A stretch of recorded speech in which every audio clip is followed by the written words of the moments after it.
This month, B2R Farm had the opportunity to train a group from GoldYouth organization out of South Africa.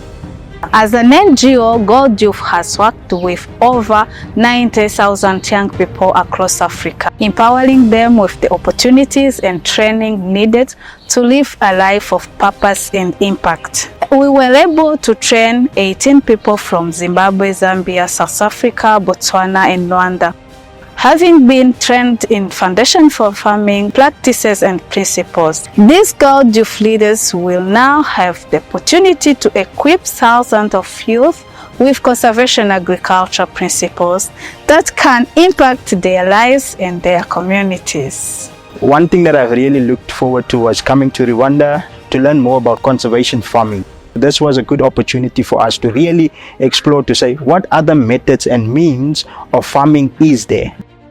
I've learned about mulch, compost, where do you plant, when do you plant, and what plants will give nutrition back to your land. My major takeaway from this experience has been going back into nature and moving towards conservation. The amount of impact we have on the soil, the amount of impact we have on the planet is reduced when we go back to the natural way of doing things.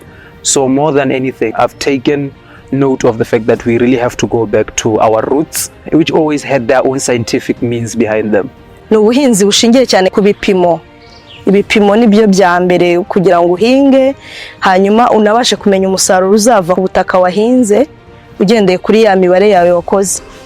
Nanjye nabonye ko bishoboka ko nabikora kubera ko mbere nyine numvaga ko kurima ira mirimo nyine nkumvira goye, ariko naje kubona ko birashoboka kandi birihuta.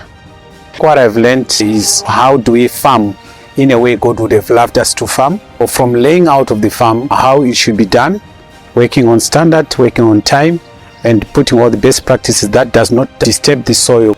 As an organization, we're hoping to go and transfer that skill to most of our young people that we are working with. My key takeaway is how simple it was to understand these techniques. It feels like something I can pass on to others very easily. It's not that complicated for farming technique.